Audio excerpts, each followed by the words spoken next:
Hello guys, welcome to the channel learning tutorial. तो आज हम पढ़ने वाले हैं क्लास 12 का chapter number 9 current electricity. So current electricity में देखो चैप्टर बहुत बड़ा है बेसिकली, तो इसमें जो है आपका न्यूमेरिकल सबसे ज़्यादा है इस चैप्टर्स में। सो वो हो सकेगा तो मैं नेक्स्ट वीडियो में कवर करूँगा। इसके वीडियो आज के जो इस वीडियो में हम थियोरेटिकल पार्ट जो है वो कवर करेंगे, थियोरेटिकल रिलेटेड जो भी है, और बीच बीच में अगर छोटे छोटे न्यूमेरिकल्स होंगे तो हम लोग वो भी कवर कर लेंगे। ठीक है। सो बेसिकली हमारा कंटेंट है Maharashtra state board text book से, सो जो है महाराष्ट्र न्यू सिलेबस 2021। ओके, सो 2021 के लिए हम लोग पढ़ेंगे अभी जो भी है हमारे पास कंटेंट आपका लेटेस्ट टेक्स्ट बुक में है। सो चलिए स्टार्ट करते हैं। एक छोटा सा आपको रिक्वेस्ट करना चाहूँगा स्टार्ट करने से पहले, अगर अभी तक आपने चैनल को सब्सक्राइब नहीं किया है तो प्लीज़ सब्सक्राइब कर लीजिए, लर्निंग ट्यूटोरियल #LT। सो आप चैनल को सब्सक्राइब कीजिए और साथ ही अगर आपको वीडियो पसंद आता है तो आप वीडियो को भी लाइक कर सकते हैं। तो चलिए आगे बढ़ते हैं। तो सबसे पहला हमारा बेसिक आता है, अगर हम करंट इलेक्ट्रिसिटी की बात करते हैं तो किरचॉफ्स लॉ हमें पढ़ना ही पड़ेगा। तो क्लास 11th में भी जो है आपने किरचॉफ लॉ पढ़ा ही होगा, जो करंट इलेक्ट्रिसिटी है उसमें। सो इसमें जो है हम डिटेल एप्लीकेशंस वगैरह सब देखेंगे। सो देखो उसमें तीन जो है मेन टर्म है आपको समझने के लिए, जंक्शन है, लूप है और ब्रांच है। सो ये तीन आपको समझना होता है किसमें, Kirchhoff's laws of electrical network में। सो ये आपका इलेक्ट्रिकल नेटवर्क हो जाता है।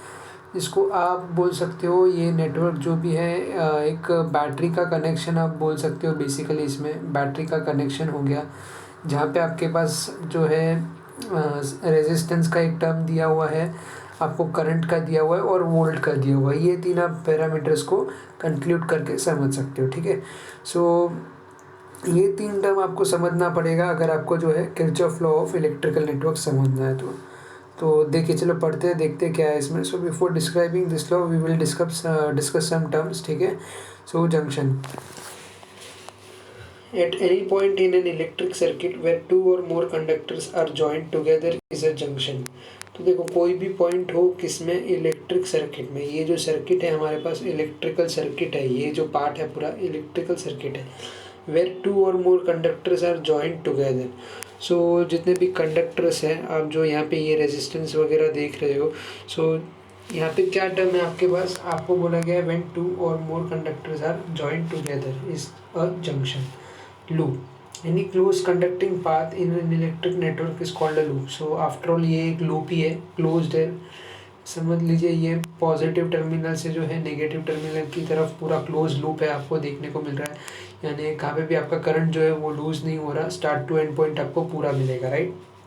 Branches, so a branch is any part of the network that lies between two junction. So देखो दो जंक्शन होता है यहाँ पे। अभी जंक्शन हमने समझ लिया वो क्या होता है, जहाँ पे दो और ज़्यादा कंडक्टर्स जो है जॉइंट होते हैं। सो उसको हम क्या बोलते हैं, जंक्शन बोलते हैं। सो अभी जंक्शन में भी ब्रांचेस होते हैं, like a branch is any part of the network that lies between two junction. So ये सब चीज़ को कंक्लूड करने के बाद आप जो है एक किरचॉफ्स लॉ को यहाँ पे डिफाइन कर सकते हो। सो ये देखो, ये जो है स्टेडी करंट फ्लोइंग डायग्राम है, इलेक्ट्रिकल नेटवर्क आप बोल सकते हो ऑफ रेजिस्टर्स। सो इसमें जो है किरचॉफ लॉ एप्लीकेबल है, राइट। सो अभी एक एग्जांपल देखते हैं जहाँ पे हम लोग साइन कन्वेंशन के साथ पढ़ेंगे तो कैसे अप्लाई होता है, किस तरीके से आप जो है ये स्टेटमेंट को लिख सकते हो, कैसे कैलकुलेट कर सकते हो। तो वो सारे टर्म्स को जो है हम लोग यहाँ पे समझेंगे। सो सबसे पहले हम लोग देखते हैं किरचॉफ्स लॉ, फर्स्ट लॉ है यहाँ पे, ये वाला जो है आपका फर्स्ट लॉ है। Okay, so the algebraic sum of the currents at a junction is zero in an electric network। सो यहाँ पे जो है algebraic sum वो ज़ीरो होता है। मान लो अगर ये माइनस चार्ज है तो ये प्लस चार्ज है, ये माइनस है तो ये प्लस है, ये माइनस है तो ये प्लस है। तो जब भी आप अगर इन चीज़ को जो है यहाँ पे सेंटर में लाओगे तो ये माइनस प्लस न्यूट्रल हो जाएगा, ये न्यूट्रल हो जाएगा, ये वाला न्यूट्रल हो जाएगा। ठीक है। सो बेसिकली अलग डायरेक्शन में जाएगा, अपोजिट डायरेक्शन में तो साइन आप माइनस लो और करेक्ट डायरेक्शन में तो पॉजिटिव ले लो, उतना आप समझ सकते हो। सो यहाँ पे क्या बोला है, अलजेब्रिक सम जो है of the current at a junction is zero in an electrical circuit that is आपका समेशन ऑफ जो आई है, आई का वैल्यू आप 1 से अप टू n तक कंसिडर कर सकते हो। ये I1 आप सपोज यहाँ पे I1 ले लिया, ये I2 ले लिया, ये I3 ले लिया, ये आपका I4, I5, I6 up to IN। अभी एक पॉइंट के थ्रू आप कितने सारे लाइंस ड्रॉ कर सकते हो। मान लो मैं एक पॉइंट अगर ड्रॉ करता हूँ तो आपने मैथ्स में पढ़ा ही होगा, आप जो है इनफाइनाइट नंबर ऑफ जो यहाँ पे लाइंस है वो ड्रॉ कर सकते हो। ये तो जस्ट अभी मैं यहाँ पे जितना बना सकता हूँ मैक्सिमम उतना बना सकता हूँ, बट यहाँ पे जो भी है हम इनफाइनाइट नंबर्स ऑफ जो है ड्रॉ कर सकते हैं, लाइंस जो है वो बना सकते हैं, ठीक है। सो इसलिए यहाँ पे पॉइंट दिया है 1 to n तक का। सो साइन कन्वेंशन देखते हैं हम लोग अभी यहाँ पे। So the currents arriving at the junction are considered positive. देखो जंक्शन की तरफ जो करंट आ रहा है, ये देखो नज़दीक आ रहा है ना, ये पॉइंट कैसा है, नज़दीक पॉइंट है, यहाँ पे ध्यान दो, ये वाला जो एरो है नज़दीक आ रहा है उसको हम पॉजिटिव लेंगे। And the currents leaving the junction are considered as negative. So जो दूर जा रहा है, ये डायरेक्शन एरो सब देख रहे हो, ये सारे कैसे जा रहे हैं, ये दूर जा रहे हैं, इनको आप कैसे लोगे, नेगेटिव ले लोगे। सो इसी को देख के अभी आप जो है यहाँ पे देख सकते हो कि कैसे इक्वेशन बनाया है, ओके। देखो I1 माइनस I2 ले लिया तो I1 आपका कैसे आ रहा है, I1 नज़दीक आ रहा है, I2 आपका क्या बाहर जा रहा है, ठीक है।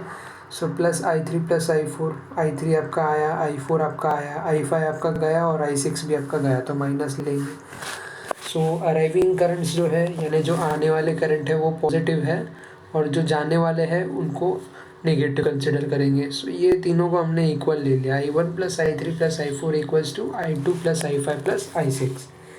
Thus the total current flowing towards the junction is equal to the total current flowing away from the junction। So याद रखना ये किरचॉफ्स लॉ में आपका जो है टोटल नेट सम हमेशा इक्वल होगा, जो इनकमिंग है और आउटगोइंग के दोनों इक्वल होंगे, ओके। देखो आपसे एक जो है रिक्वेस्ट है, मेरा वीडियो को पूरा देखे, बीच में स्किप ना करे। हो सकता है कुछ पार्ट्स आपको ना समझ में आए या बोर हो सके, तो उसके लिए एक रिक्वेस्ट है, आप मुझे जो है कमेंट सेक्शन में बताइए, मैं हो सके तो आपका क्वेरी जो है कमेंट सेक्शन में ज़रूर सॉल्व करूँगा। सो अभी हम लोग देखते हैं एक फिगर यहाँ पे। So figure shows current in a part of electrical circuit, find the current x. हमें क्या करना है, यहाँ पे करंट एक्स फाइंड करना है, इसका वैल्यू फाइंड करना है। तो कभी भी इस तरीके का डायग्राम आए और अगर आपको डायग्राम नहीं दिया है तो पहले आप क्वेश्चन पढ़ के डायग्राम को बनाएं, क्योंकि डायग्राम बनाने से आपका जो है विजुअलाइजेशन स्ट्रॉन्ग होता है। क्या स्ट्रॉन्ग होता है, विजुअलाइजेशन आपका स्ट्रॉन्ग होता है, यानी आपका जो है इमेजिनेशन पावर स्ट्रॉन्ग हो जाएगा और आप जो है ज़्यादा न्यूमेरिकल सॉल्व कर पाओगे, ओके। सो इस केस में जो है मान लीजिए अगर आपको डायग्राम दिया हुआ है, राइट, मान लीजिए अगर आपको डायग्राम जो है वो दिया हुआ है। सो पॉइंट है यहाँ पे, वो पॉइंट लिया है, यहाँ से करंट पास हो रहा है और वो नीचे की तरफ आ रहा है इस तरीके से और डिवाइड हो रहा है। सो सिंपली आप जो है सोल्यूशन देख के यहाँ से कंक्लूड कर सकते हो। सो मैं स्टेप बाय स्टेप आपको एक्सप्लेन करता हूँ। यहाँ पे at junction B current I1 is split into I2, तो ये जंक्शन बी है। अभी यहाँ पे जो है, यहाँ ये जो जंक्शन है ना, ये जंक्शन, ओके, यहाँ पे I1 जो है स्प्लिट हो रहा है I2 में, 17 आया, 3 बाहर गया, ओके। सो यहाँ पे I3 कितना होगा, 17 माइनस 3 दैट इज 14 है। समझ में आ रहा है ना आपको। देखिए मैं एक और बार आपको बताता हूँ इस केस में आपको कैसे कैलकुलेट करना है। यहाँ पे जो 17 आ रहा है आपका, I1 का वैल्यू जो है मैं लिख के आपको बता देता हूँ। I1 का वैल्यू है आपका 17 है, और I2 का वैल्यू आपका क्या है, I2 का वैल्यू जो है आपका 3 है। और I3 आप कैसे निकालोगे, क्योंकि 3 जो है वो बाहर चले गया। सो आप सिंपली लिखोगे I3 is equals to I2 minus I1 बराबर। सो I2 का वैल्यू कितना है हमारे पास, 17 है। 17 माइनस कितना लिखोगे, 3 लिखोगे, तभी हमें कितना मिल जाएगा, 14 मिल जाएगा। तो यहाँ पे इन्होंने डायरेक्ट लिखा है, ओके। वैसे ही आप I5 के लिए भी कैलकुलेट करोगे, I5 के लिए कैलकुलेट करोगे। सो यहाँ पे क्या होता है, बेसिकली यहाँ पे आपका जो है ये ऐड हो जाता है। ये I4 जो है अंदर आ रहा है, बाहर नहीं जा रहा है, अंदर आ रहा है। सो आपको क्या करना है, यहाँ पे ऐड कर देना है, राइट।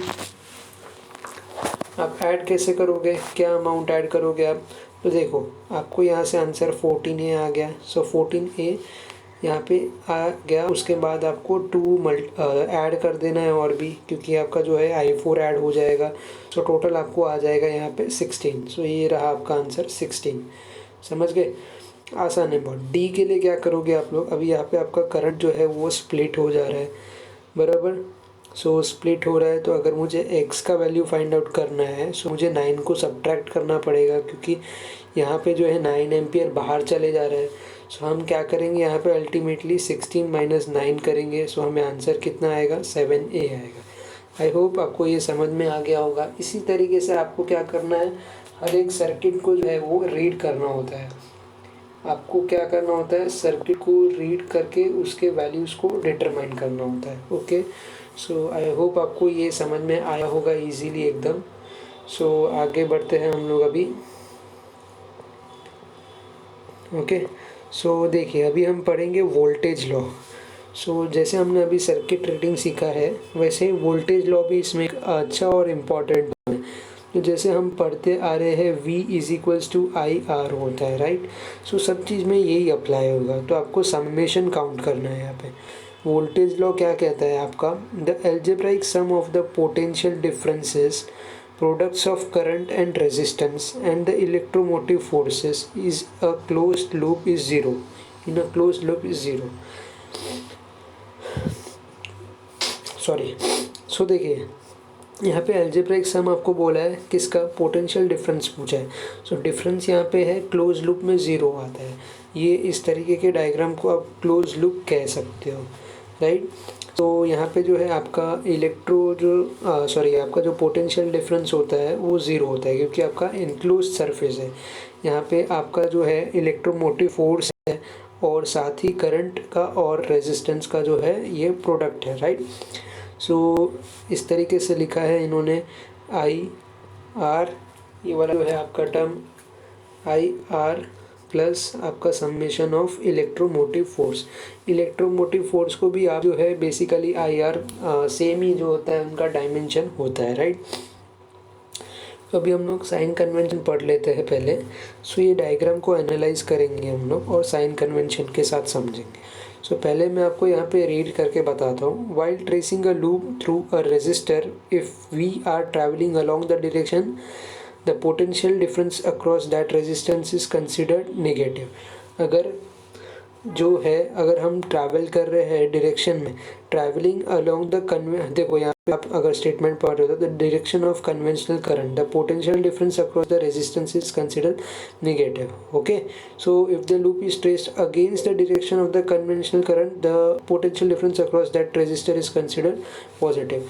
यहाँ पे अगेंस्ट में पॉजिटिव है, और अगर अब डायरेक्शन के अलोंग जा रहे हो, डायरेक्शन के साथ जा रहे हो, तो आपका नेगेटिव है। ये चीज़ आपको समझनी है, ठीक है। सो सेकंड पॉइंट हमारा ये जो है इलेक्ट्रोमोटिव फोर्स के बारे में है। तो इलेक्ट्रोमोटिव फोर्स क्या होता है, the electromotive force of an electrical source is positive while tracing the loop within the source from negative terminal of the source to its positive terminal. It is taken as negative while tracing within the source from positive in terminal to negative. तो देखो positive से negative में उसको क्या consider करते हैं हम लोग, नेगेटिव कंसिडर कर सकते हैं। तो यहाँ पे जो है मैं यहाँ पे आपको समझा देता हूँ। जैसे अगर आप ये डायग्राम कंसिडर करते हो साइन कन्वेंशनल का, सो आप देख सकते हो यहाँ पे जो है I1 R1 है, I1 R3 है, और I2 R2 है, और I2 R4 है। देखो यहाँ पे देखो, ये आपका I1 है, ये वाला और ये वाला, ओके। और ये वाला जो है आपका R1 R3 है, ये R3, ये वाला R1, ये R2, ये वाला R4 है।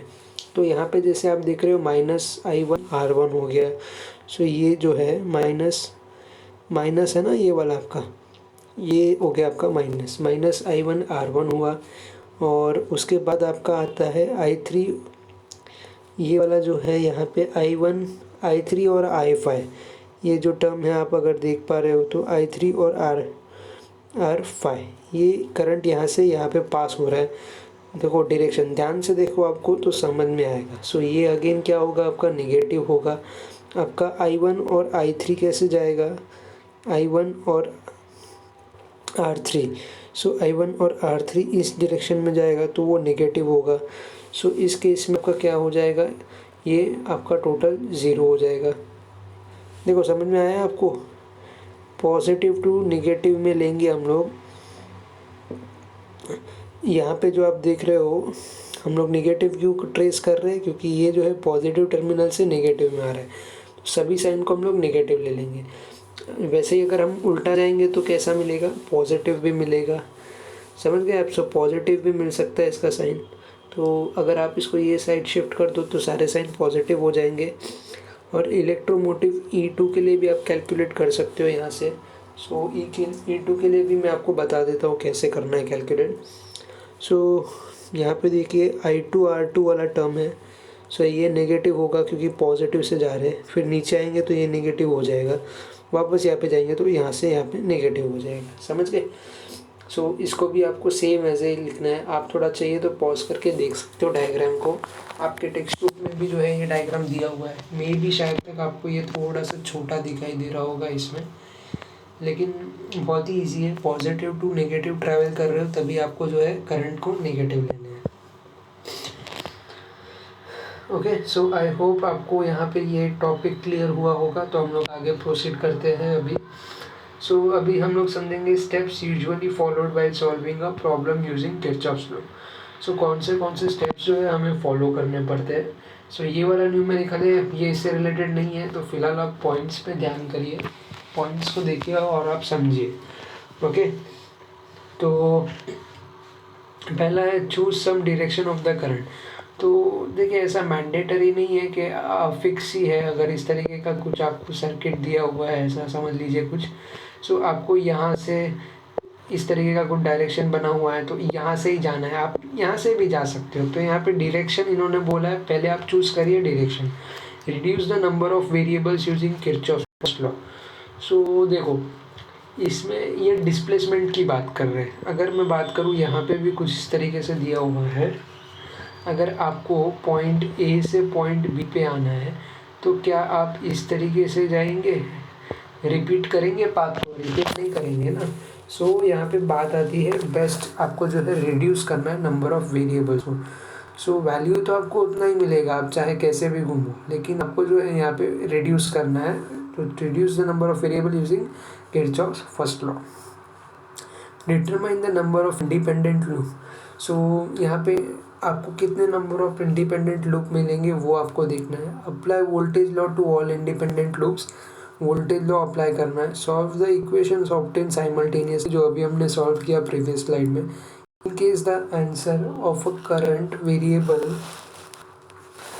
is negative, the conventional current is flowing in the direction opposite to that. So अगर आपका नेगेटिव है तो आप समझ लीजिए वो ऑपोजिट डायरेक्शन में जो है यहाँ पे उसके अकॉर्डिंग फ्लो हो रहा है। सो अभी हम लोग देखते हैं, ये एक आपको न्यूमेरिकल यहाँ पे देखने को मिल रहा है, राइट।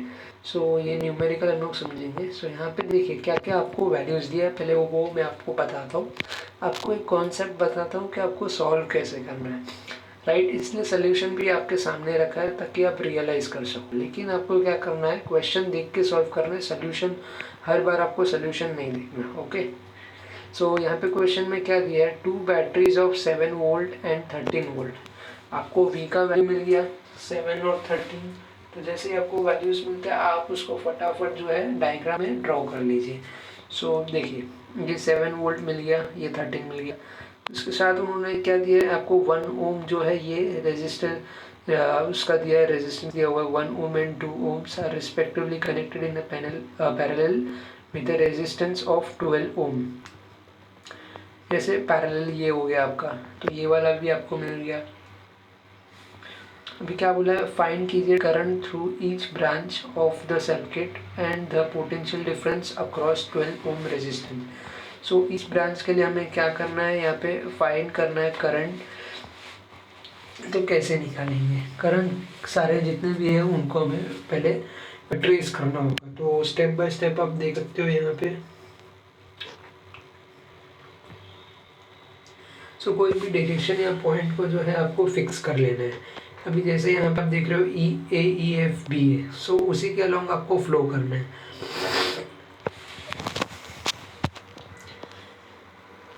सो जैसे अगर आप देखते हो AEFB है, सो ये वाला जो है AEFBA, तो यहाँ पे आपको जो है 12 से मल्टीप्लाई करना है। कौन से करंट फ्लो हो रहे हैं, I1 और I2 फ्लो हो रहे हैं। -17 यहाँ पे आपने -17 किया प्लस 7 किया, राइट। ये 1 I1 है, या सॉरी एक सेकेंड है जस्ट, हाँ 1 यहाँ पे अभी आप जैसे देख रहे हो I1 प्लस I2 हो जाएगा यहाँ पे। और उसके बाद अगर ये 7 से ऐड करना है हमें, तो यहाँ पे डायग्राम में थोड़ा सा न्यूमेरिकल हमें छोटा दिख रहा है यहाँ पे साइन जो है इसका। सो आप इसको I3 कंसिडर कर सकते हो, नहीं I1 ही है मोस्ट प्रोबेबली, राइट। सो देखो यहाँ पे देखो I1 प्लस I2 है ना, ये वाला टर्म हम देखेंगे पहले, ठीक है। और ये जो है यहाँ पे I1 है ये वाला, सो -I1 हो जाएगा ये +7, ये आ गया आपका +7 = 0। ब्रैकेट ओपन कर दो, ठीक है। अभी हम लूप देखेंगे किसके लिए, CEFDC, तो आपको उसी डायरेक्शन में जाना है। इसमें कैसे होगा, -12 I1 I2 दे दिया। अभी यहाँ पे आप जो देख रहे हो -2 T2 आ जाएगा, ये जो है ओके। -2 I2 +13 ले लेंगे हम लोग =0, इसको सॉल्व कर देंगे। अभी हमें क्या करना है, यहाँ पे I1 का वैल्यू इस तरीके से निकालना है। तो आप सेम जो है सब्स्टिट्यूटिंग मेथड यूज़ करके आप सबके वैल्यूज़ निकाल सकते हो। सो I1 और I2 का वैल्यूज़ निकल जाएगा, तो ये आप जो है यहाँ पे दोनों को ऐड कर दो। ऐड करने के बाद आपको I का वैल्यू आ जाएगा। सो V = IR यूज़ करके आप इसका फाइनल जो है यहाँ पे पोटेंशियल डिफरेंस निकाल सकते हो। सो आई होप ये इजी था आपको समझने के लिए। तो हम लोग आगे प्रोसीड करते हैं। सो गाइस अभी हम लोग देखेंगे यहाँ पे व्हीटस्टोन ब्रिज। सो ये समझेंगे हम लोग। सो व्हीटस्टोन ब्रिज बेसिकली है क्या, तो आपको ये डायग्राम हमेशा ये पैटर्न में याद रखना है। अगर इस तरीके का आप अगर कोई डायग्राम देखते हो तो समझ जाओ ये व्हीटस्टोन ब्रिज। सो इसकी रीडिंग मैं आपको सिखाता हूँ। सो आप देखो, पहले इस डायग्राम को ध्यान से देख लो, ठीक है। मान लो ये कंसिडर करो आपका स्टार्टिंग पॉइंट है, और ये जो है ये पूरा ट्रैवल होने के बाद यहाँ पे डिवाइड होगा, यहाँ पे डिवाइड होगा, और ये आपका जो है एंडिंग पॉइंट यहाँ पे आता है। सो बेसिकली दो करंट है, और ये जो है I1 प्लस I2 आप बोल सकते हो, क्योंकि यहाँ से स्टार्ट करोगे तो ख़त्म तो यहाँ पे ही होगा। डिवाइड ये 2 हो रहा है, राइट, तो मिलेंगे भी आपके 2 ही मिलेंगे, बराबर। जितना डिवाइड होगा उतना वापस जो है वो जॉइन भी होगा। सो हमें ABDA ये जो है लूप लेना है। अभी यहाँ पे जो इन्होंने दिया है A, ये B, ये D, आपका ये वाला हो गया, और ये A, ये एक लूप हम लोग कैलकुलेट करेंगे।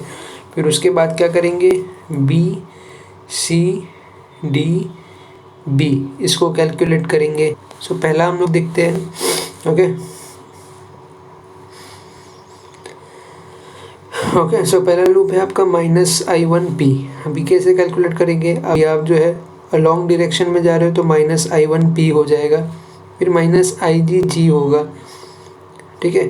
फिर उसके बाद आप यहाँ पे आओगे तो +I2S हो जाएगा, क्योंकि ये ऑपोजिट डायरेक्शन, हमारी क्या बात हुई थी, ऑपोजिट डायरेक्शन में तो साइन आपका कैसा होगा, पॉजिटिव होगा, बराबर। तो ये आपने लिख दिया इसके लिए। अभी आप जो है BCDB के लिए लिखोगे, ओके। सो इस केस में कैसा हो जाएगा, BCDB के केस में। सो यहाँ पे आप देख रहे हो -I1IGQ है। सो ये नेगेटिव होएगा क्योंकि अलॉन्ग डायरेक्शन में है। सेम वैसे है, तो ये वैसे लिख दो, बराबर। सेम देख लो आप और लिख लो, बिल्कुल सेम है, इसलिए 2 बार बता के मतलब नहीं है। तो आप अगर देखो समझोगे, अगर सेम डायरेक्शन में है तो नेगेटिव साइन लेना है, अपोजिट डायरेक्शन में तो आप इसको पॉजिटिव साइन ले सकते हो। सो अभी आपको क्या करना है, बेसिकली इसको जो है आप इक्वेट करो। इक्वेट करके आपको जो वैल्यूज़ है वो निकालना है। आई को जो है वो टर्मिनेट करना है। सो यहाँ पे क्या लिखा है, a special case occurs when the current passing through the galvanometer is 0। In this case the bridge is said to be balanced. देखो, करंट पास थ्रू गैल्वेनोमीटर अगर जो 0 होता है तो ये केस में क्या होता है, आपका जो है ये बैलेंस हो जाता है, ब्रिज जो है ये बैलेंस होता है। Condition for the balance IG = 0। This condition can be obtain bye adjusting the, ये सारे वैल्यूज़ को एडजस्ट करने के बाद जो है ये जो रेजिस्टर्स के जो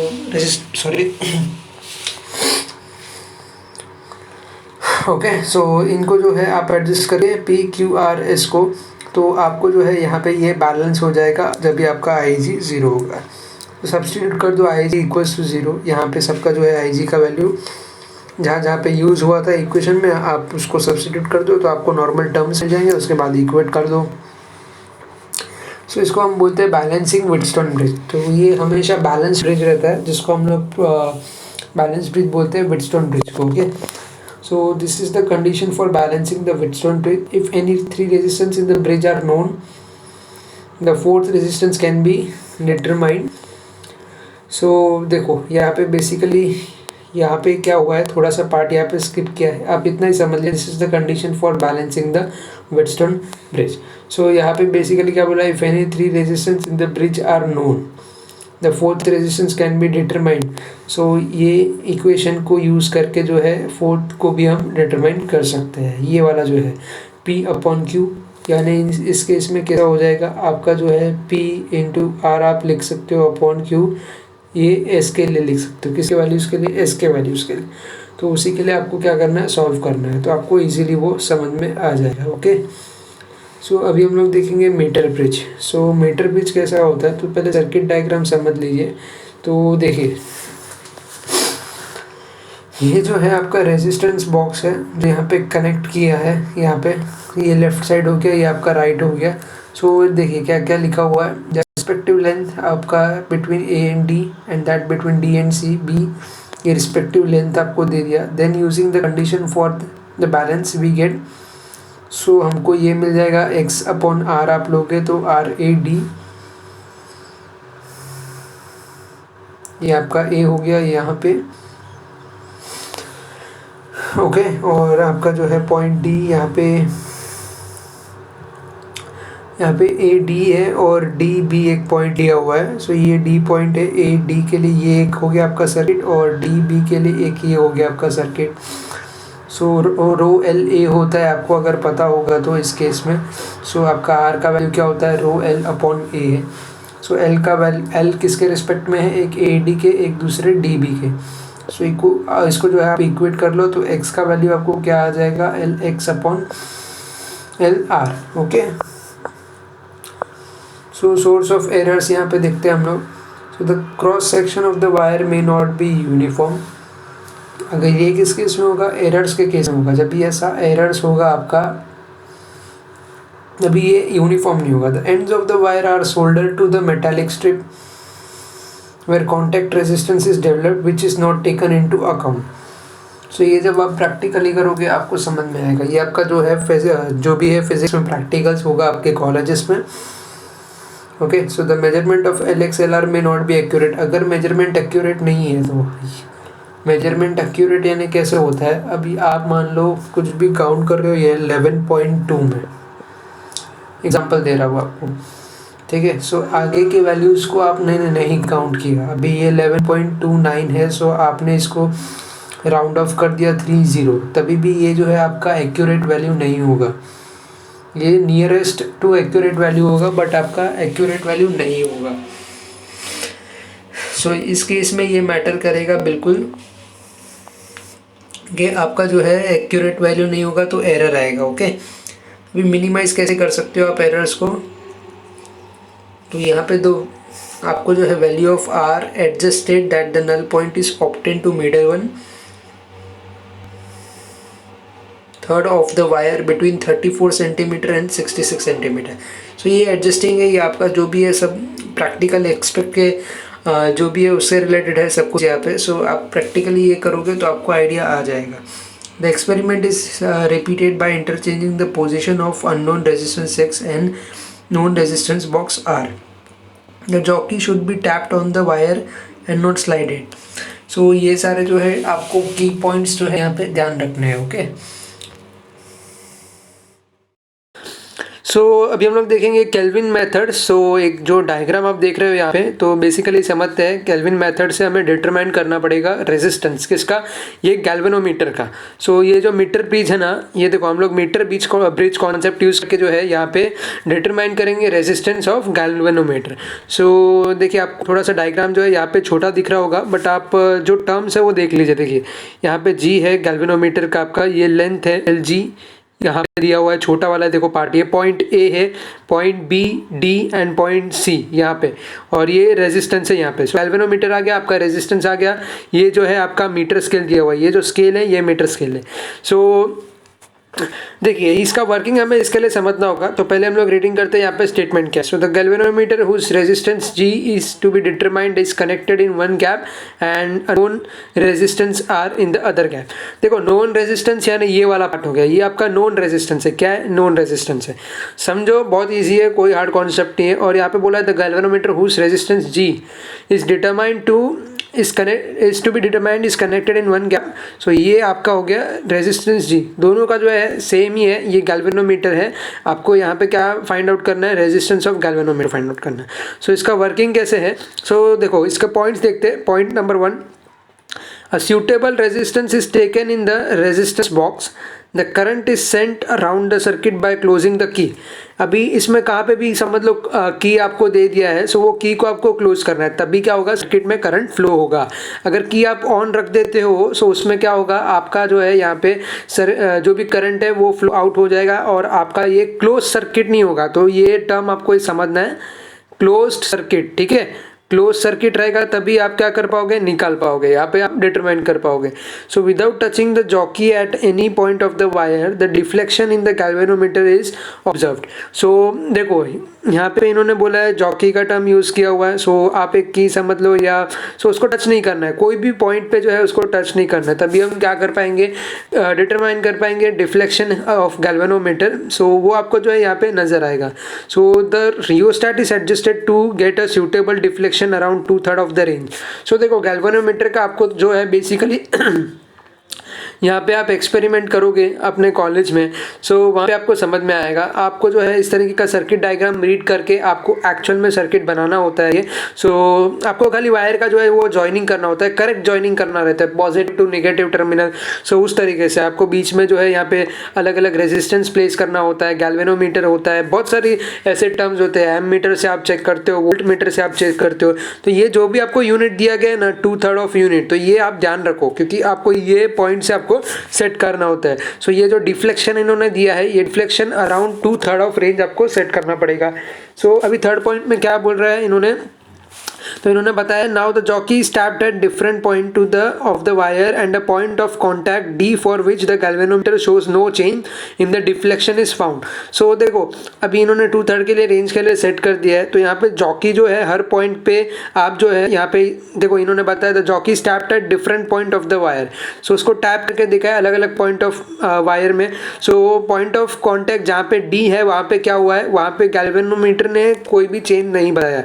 सो no change in deflection is found. So as the galvanometer shows the same deflection with or without contact between the point B and D. These two point must be equipotential point. So ये जो दो point है B and D वो कैसे होना चाहिए? Equipotential point होना चाहिए। सो देखो अभी यहाँ पे लास्ट पॉइंट में क्या बोला है, यहाँ पे जो लेंथ आपको LG और LR है ये कैसा दिया है? ये जो दोनों अलग अलग सेगमेंट है, ऑपोजिट सेगमेंट ऑफ वायर में दिया हुआ है गैल्वेनोमीटर में। यानी एक जो है LG आपका होगा एक सेगमेंट में यहाँ पे समझ लो, और दूसरा जो है आपका LR होगा। सो देखिए इस तरीके से आपको ये समझना है, ये जो है आपका गैल्वेनोमीटर का रेजिस्टेंस है और ये आपका जो है नॉन रेजिस्टेंस है। सो जैसा हमने प्रीवियस जो डायग्राम में उसमें देखा, so length of the segment opposite to the resistance box इन्होंने बताया। सो ये जो है length of bridge wire between the point D. So ये पॉइंट डी यहाँ पे, ओके। सो पॉइंट डी की मदद से आप जो है यहाँ पे ये LG ये इतना डिस्टेंस हो गया और इतना डिस्टेंस हो गया आपका LR हो गया। सो ये पॉइंट को ध्यान में रखते हुए आप जो है यहाँ पे कैलकुलेट कर सकते हो। सो ये इसका कैलकुलेशन पॉइंट है। सो फर्स्ट ऑफ ऑल क्या करेंगे आप? अननोन अपॉन नोन लिख देंगे इस तरीके से। फिर आपको क्या लिखना है? R of AD upon R of DC आप लिख दोगे। उसके बाद आपके पास जो है लेंथ वो आप लिखोगे। AD का लेंथ आपको LG दिया हुआ है और DC का लेंथ आपको LR दिया हुआ है। So G upon R is equal to LG upon R। आप सिंपल है, बहुत सिंपल है। आपको डायग्राम में चाहिए तो मैं बता देता हूँ एक और बार, ओके। सो देखो ये डायग्राम हो गया आपका। अभी ये G है आपका G और ये हो गया आपका R हो गया। सो आप कैसे लिखोगे? G upon R is equals to LG। यहाँ पे G का डिस्टेंस LG हो गया और यहाँ पे LR हो गया क्योंकि पॉइंट यहाँ पे D है ना। सो ये वाला पॉइंट है, इन दोनों के बीच का डिस्टेंस आपको निकालना है। सो Lg/Lr इस तरीके से आप निकाल सकते हो, सिंपल हो गया। सो ये निकलने के बाद आपको जो है G/R कैलकुलेट करना है। सो G/R के लिए आप Lg/100 माइनस Lg करोगे। सो G का तो Lg है और R का आप कैसे निकालोगे, Lg 100 माइनस Lg करोगे, क्योंकि Lg प्लस Lr आपका 100 सेंटीमीटर हो जा रहा है, यानी आपका पूरा जो टोटल आपको दिया हो वो, ओके। सो फॉर्मूला क्या बन के आ जाएगा, G is equals to Ig/100 minus Lg, ठीक है, अब इंटू R। सो इस तरीके से आपको निकालना है। बहुत सिंपल था ये, और आपको नॉर्मल थोड़ा सा प्रैक्टिस करना है तो आपको इजीली जो आप फार्मूला को मैनिपुलेट करके बिल्ड कर पाओगे। So using this formula the unknown resistance of the galvanometer can be calculated. So इससे हम क्या फाइंड कर सकते हैं, अननोन जो रेजिस्टेंस है ऑफ गैल्वेनोमीटर उसको हम फाइंड कर सकते हैं। बहुत सिंपल है यार, आपको खाली इतना टर्म जो है इक्वेट करने आना चाहिए, बस और कुछ नहीं है ये। और आप जो है सब्स्टिट्यूट कर दोगे, RAD का वैल्यू आपने Lg लिख दिया और RDC का जो वैल्यू है आपने क्या लिख दिया, 100 माइनस Lg लिख दिया, बस और कुछ भी नहीं। आपको खाली LHS RHS में शिफ्ट करके आप G का वैल्यू भी निकाल सकते हो और आप चाहो तो R का वैल्यू भी निकाल सकते हो। अगर आपके पास गैल्वेनोमीटर का वैल्यू दिया हुआ है तो आपको सिंपल क्या करना है, आपको R को LHS में रखना है, बाकी सारे टर्म को RHS में लेके जाना है, तो आप R का वैल्यू भी निकाल सकते हो। सो अगर आपको R कैलकुलेट करना है तो आप R कैसे कैलकुलेट करोगे, R अगर आपको कैलकुलेट करना है इस केस में, तो अगर आप जो है ये Ig को नीचे लेके आ सकते हो, Lg सॉरी Ig नहीं Lg बोलेंगे। सो ये जो लेंथ है हम लोग वो कैलकुलेट करेंगे ना। सो ये हो गया ऊपर आपका 100 माइनस Lg इंटू G। सो इस तरीके से आप कुछ लिख सकते हो। सो आई होप आपको समझ में आ गया होगा। सो बस आज के इस वीडियो में इतना ही। अगर आपको वीडियो पसंद आया तो प्लीज़ लाइक करो, सपोर्ट करो, शेयर करो। आप लोग शेयर नहीं करते हो वीडियो को, शेयर करो, जो कि बहुत इंपॉर्टेंट है। सपोर्ट इन द सेंस आप सब्सक्राइब करो वीडियो को प्लीज़, क्योंकि आपका जो एक सब्सक्रिप्शन है हमारे लिए मोटिवेशन है। सो मैं जो है आपके लिए इसी तरीके से आपको जो क्लास 11-12 का है आपके रिलेटेड जो भी सब्जेक्ट्स है, जैसे फिजिक्स, केमिस्ट्री, मैथ्स, ऑलमोस्ट सारे कवर करने की कोशिश करूँगा अलॉन्ग में बायोलॉजी। तो जो भी इंपॉर्टेंट कॉन्सेप्ट है महाराष्ट्र बोर्ड के, वो हम यहाँ पे पूरे के पूरे सारे के सारे कवर करेंगे। थोड़ा जो है यहाँ पे टाइम ज़्यादा लग जाएगा क्योंकि पूरा सिलेबस कवर करना है, बट ज़रूर करूँगा और आपका सपोर्ट चाहिए। सो बस इतना ही कहना चाहूँगा कि आप सब्सक्राइब करो, शेयर करो अपने दोस्तों के साथ, क्योंकि ज्ञान बांटने से ज्ञान बढ़ता है। सो आज के इस वीडियो के लिए बस इतना ही। सो मिलते हैं नेक्स्ट वीडियो में। So thank you and bye bye.